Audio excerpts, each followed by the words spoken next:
Hey guys, I'm down in the garden for probably, well, the last time I'm going to be harvesting anything is today. In this row, I had my fall crop of peas that I thought was going to be fine in a light frost. No, they all got frost damage. So none of these are edible peas, but I guess nitrogen fixation. It wasn't for nothing. Peas are legumes, and legumes are nitrogen fixers. So they take nitrogen out of the air and they store it in their roots. And now it's going to decompose over the winter and leave it there next spring. But I really should have also labeled what I planted here, and I didn't. I just willy-nilly planted it.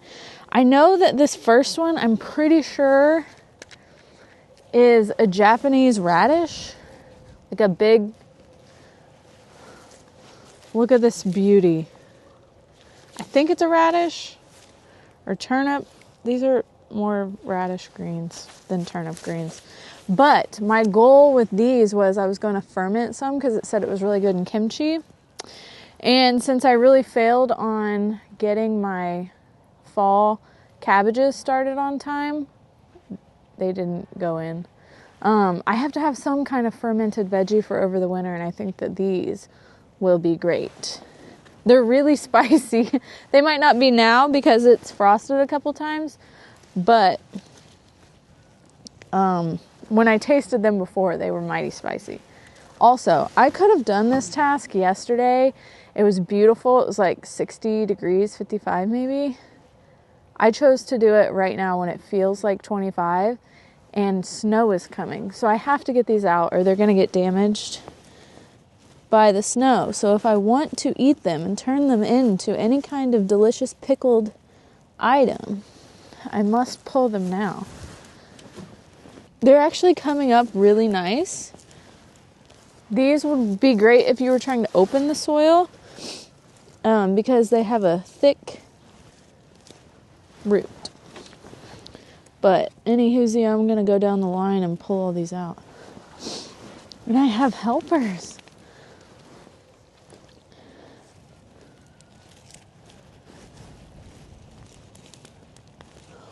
Oh my gosh. Oh my gosh, it's ginormous. Eating fermented things, not only year long, but especially in the winter, helps boost your immune system, which is what I'm using most of these for. I'm pretty sure these were going to be radishes. I didn't do it in time, but these other radishes worked great. Honestly, I will probably save a couple of these big radishes because I have a feeling they're going to store really well in the fridge. I'll try to store them all winter. And in the spring, you set them out and plant them again. And then they'll send up seed tops. And that's how you get next year's seed. So I figured out that I really like those. They grew really fast, really simple. And so I want to keep propagating them for next year because I'm trying to be as self-sufficient in the future as I can be. I don't want to have to constantly be buying inputs and seed and feed and all of these things. And so if something grows really easy, I want to duplicate that so that it can continue to grow really easy for me because, I got enough stuff to do. I'm going to figure out how to grow things that want to grow. Okay. I'm just going to leave the things that are too small to matter. I'll just leave them in the ground and then they'll just decompose in the ground and become organic matter for next year. That's big enough. I think some of these were like watermelon radishes. Definitely needed more time to mature. Fall crops are usually the easiest to grow, to be honest, because there's less pest pressure, there's less weed pressure because the ground isn't as warm as it is and the daylight isn't as long, so things aren't growing like crazy fast. Like you look out in your garden and there's no weeds and then 3 days later the whole thing is weeds. You do have to pay attention to days to maturity. And I knew this. This was just kind of an experiment. But you have to add on a couple weeks to your maturity. Like if it says 70 days, just plan on 90 or 100 days for it to mature if you do it in the fall. And sometimes you just take a gamble and it really works out, and sometimes it doesn't, and it's fine.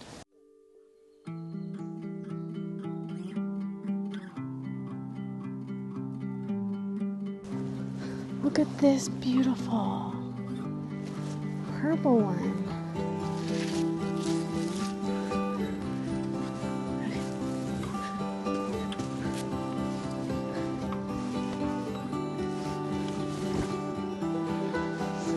Woohoo, I got some beauties.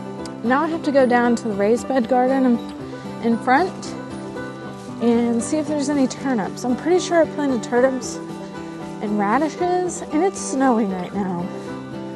Gross.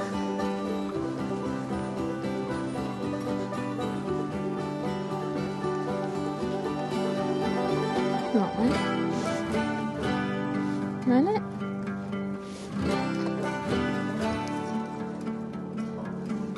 Rude. Don't bite it and throw it on the floor. Did you eat it? I don't know if she likes it or not. You want one last try? Here.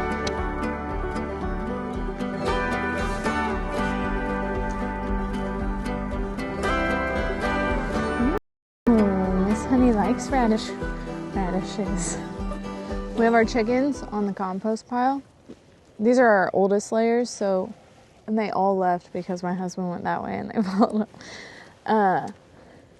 We have the oldest birds on the compost pile so that they can scratch through, eat weed seeds, eat bugs, stir the pile up. But honestly, all of these birds are going to the freezer. That, or we might give them to our neighbor because he doesn't care. But they're going to be 2 years old, and that's not that old. A chicken can probably lay till 4, but their production goes down the older they are. The most productive they will ever be is their first year laying. I usually keep them a couple seasons, but now I have an incubator and I've been hatching my own, and so I have a whole new batch, 2 different batches coming up for the springtime. Probably like 40 to 60 layers, I'm going to guess. I don't know. I probably should count them. So I don't really have any need for feeding all of these older birds. That's just the harsh realities of living on a farm. These aren't my pets. They are food and egg layers. But they have a pretty good life while they're here, so I don't think that they're complaining at all. But it's almost time. Plus, it's just kind of exciting to get rid of a chore in the wintertime when you don't really want to be out here fussing anyway. I've got like 3 to 4 different sets of birds right now that I'm feeding, and I would really like to dwindle that down if possible. Okay, I have a beautiful bed. I hate to tear it out because it looks so pretty, but even though these are hardy, they have not been hurt at all by, I think it's gotten down to maybe 28 degrees, maybe. They haven't been hurt at all. I haven't protected them at all. They've just been hanging out here. I doubt they're gonna like 22 very much. So I'm gonna go ahead and harvest what I can because I would rather do it now than try to chance it and then they're all mush. That would be very disappointing. But I don't think... Here's one. These are all turnips. There's a couple radishes in here, but I plan on just putting these in the fridge. Can we not? And using them throughout the winter. They're a great storage crop, but as you can see, most of them did not head up. This was also just a last-ditch effort to see, like, I have seeds, and I might as well sow them. But Whatever's not big enough, I'm just going to leave on the top of the bed. I've also got some beets in here. Not many, but hey, some is better than none. I actually don't even like beets. I think they taste like dirt. But I know that they're really good for you, so I want to like them. The only way, so if you also think that beets taste like dirt, a good way to change the flavor of them, you can either roast them, so like bake them in the oven. Not my favorite. I have many other roasted vegetables that I prefer more than that. Ferment them, because it makes it pickly, especially if you like pickles like I do. Dilled beets are delicious. So I will eat my beets and all of the good nutrients that go in them if I ferment them first. Ooh, I think this was a black Spanish radish. What it looks like to me, I don't know, because I didn't write anything down. Like a dummy. It's just surprises. Hunter is at Grandma and Grandpa's right now. And he has been desperately begging me to dig up his carrots out of his bed. And I said, no, let's wait. But I think he would be devastated if we left them in too long and they froze and got mushy. But I also can't pull them out without him because he'll be really mad at me. So I'm going to wait on Hunter to pick the carrots.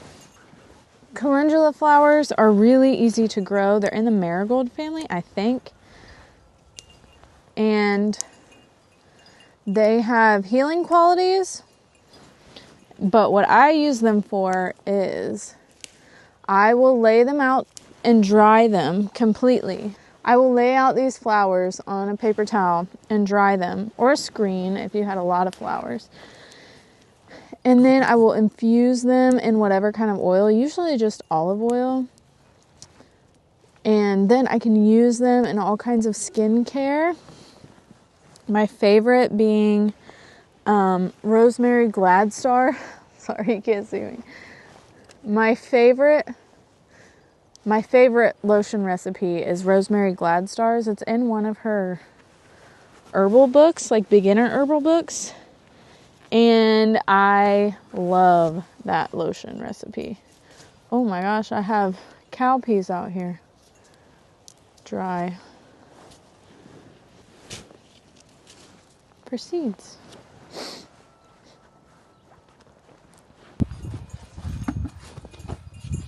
My little buddy's back, and we're gonna get these carrots out of the ground.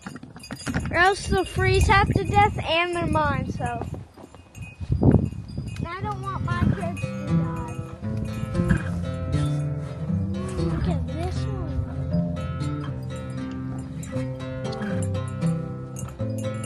That area is probably the one with the biggest carrots. Oh, I come to hands on the wheel of my 13 Ford. It's me and you. I'm zoning out and you're acting bored. Don't remember the last hour, the last years. Did I hurt you bad? You grabbed my hand. Did you get lost down in Sleeperland? Woo!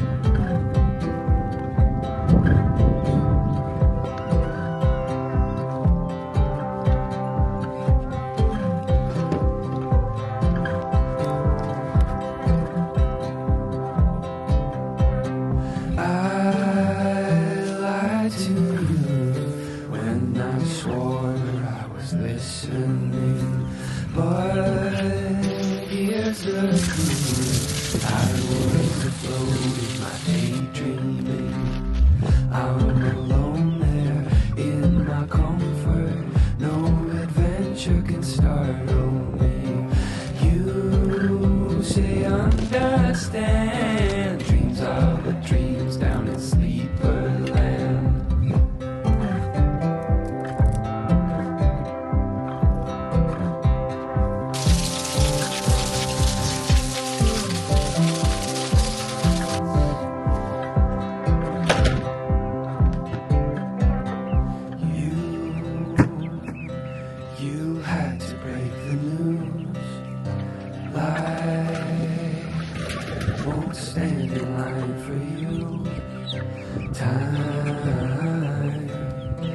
was tripping through the stars. Now you gotta wake up. You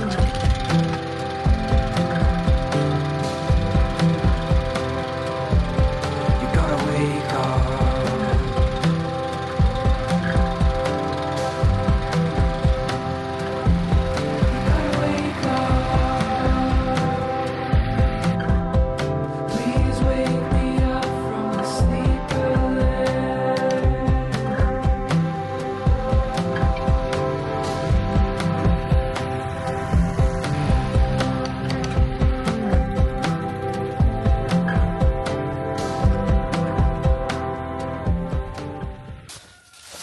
I got a fun new toy that I am working out the kinks of. This is practice sessions, if you will.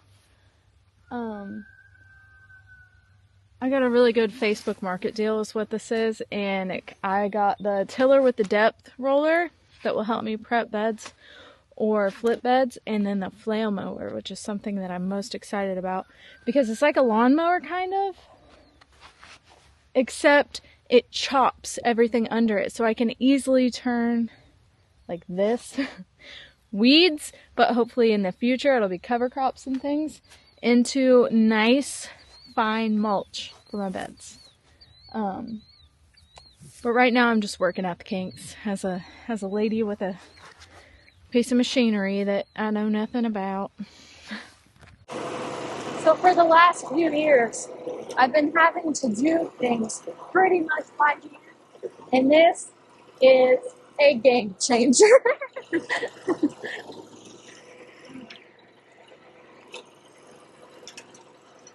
So right now I'm mowing over corn stalks with very little to no effort by me. This is awesome. Wow. So fun.